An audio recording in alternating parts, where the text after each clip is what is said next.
How did you get started? How long have you been doing comedy? What, standing up comedy? Yes. I started in 1989. The year of our Lord. Year of our Lord. 88 was my first open mic, actually, and 89 is when I first started getting paid, March of 89. So I just celebrated 20 years, about 21 years of paid. I was working at a record store in Naperville, Illinois, and a regular customer was Bob Odenkirk, Mr. Show fame. And he was, of course, he didn't have that fame then. He was just but I also did not know the acclaim that he had locally as this, well-respected comedy person of directing shows and doing stand-up himself and as a writer.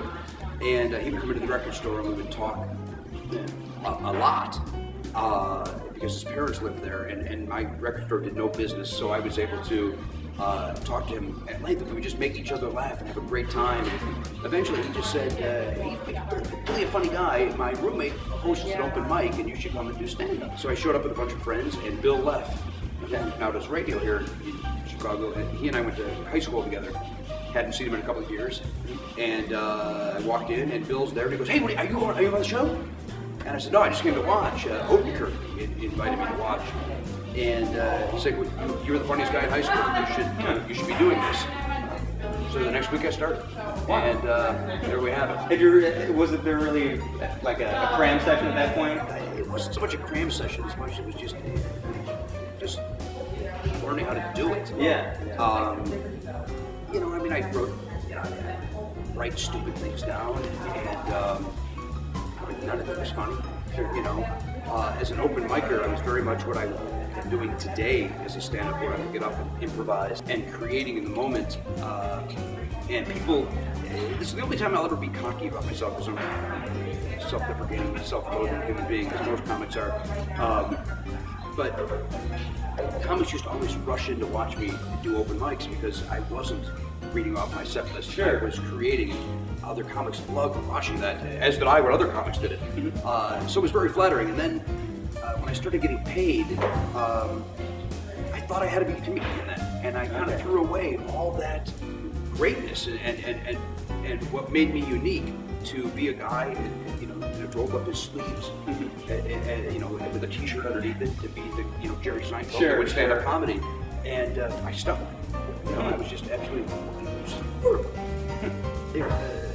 and I would have so many comics I would work with on the road that would always say to me, whenever you get to be as funny on stage as you are off stage, you're really going to take off. And I didn't know what they were talking about because, I was always insulted. Like, I'm a pretty funny guy. I'm making a living doing comedy. What do you mean when I get to be that funny? I'm great. Aren't I? So at the time you were drinking the Kool-Aid on yourself a little bit, thinking that you were still doing good shows. I thought I was an extension of myself on stage when I realized. And then around 92 is when I just started going up on stage again and just talking. And then comics started going, that's what we're talking about. Paul Gilmartin and O.T.P. Mulrooney was another guy who, when they saw it, it's like, that's do that. There's the old, Leno quote of, you don't really understand comedy until 5 years, and you don't get good till 10 years. And, when you're doing comedy 3 years, you think that's bullshit. Yeah. And you're like, wow, he doesn't know, I'm great now. I know what I'm doing. And then you realize, oh, he's right about 5 years. Oh, he's right. Oh, Mike Toomey was the other guy. Oh, sure, that was always telling me to just trust myself and be you. It's such a crapshoot. There's so many talented comics that I definitely want to bring attention to a lot more of these people. Does anybody else come to mind anywhere across the country that just jumps out? Steve Iatt, a guy out of Michigan, is in the top 10 funniest guys I've ever met, both on and off stage. And now I kind of sound like the guy that I was getting mad at in my early days, but it really is so important to be funny off stage. And to me, because I like hanging out with comics, and I love laughing, and I like sitting in the back of the room and watching my friends make me laugh. What are your early influences when you started? Well, Steve Martin was probably my first, and Carson. My parents were nice enough to let me stay up and watch the monologue anyway of Carson.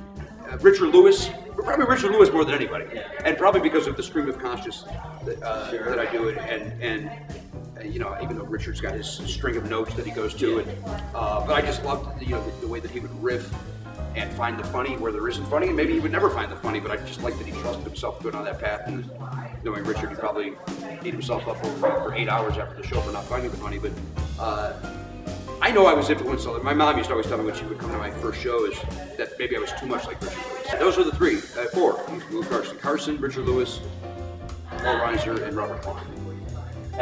Who was the first person kind of name, of note that you opened for? Reiser.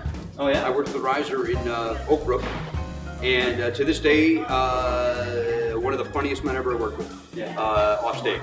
On stage, brilliantly wonderful, and off stage, just funny.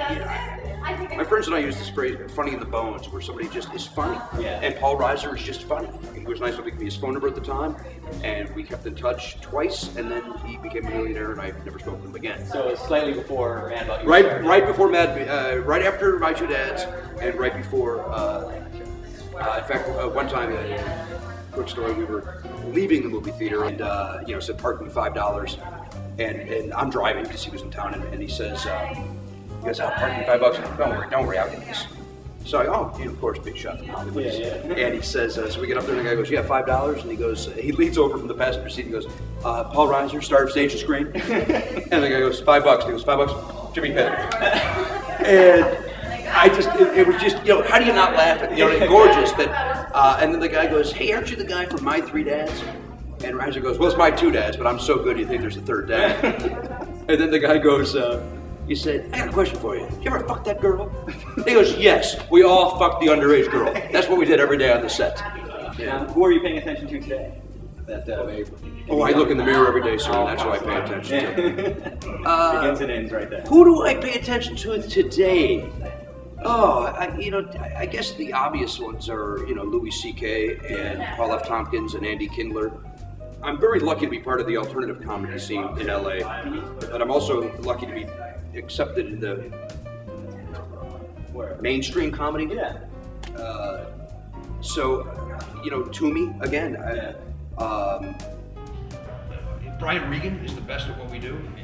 Brian Regan is, even these other guys that I think are, Patton Oswalt, who I think are brilliantly funny. I've never seen anybody destroy like Brian Regan. From the second this is even before he was famous. Sure. He'd walk on stage, please, as an MC in Vegas, please welcome Brian Regan. From the end in me introducing him to him saying goodnight, the tea and goodnight. I mean, I've never seen anything like it, and rightfully so. Yeah. I mean, he is just, he's funny, he's the best. He's the best at, others will say Louis is, and Patton, and they are terrific, but Brian is, Brian makes us all laugh. We go to the Funny Firm when Regan was in town, and you'd walk in and there'd be 20 comedians that all left their gigs and raced over to see the last 20 minutes of Brian Regan's set. So you did that with Bill Hicks too, but that's because you wanted to see him implode. But Regan, you went, you watched, and you just couldn't believe what he would find in the nuances and all of his jokes. So those are the guys I like.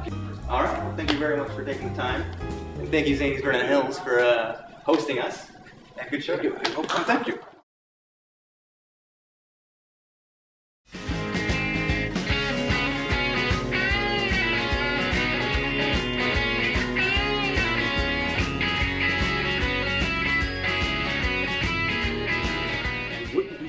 In LA, which is the other mistake, talk about perfect guys.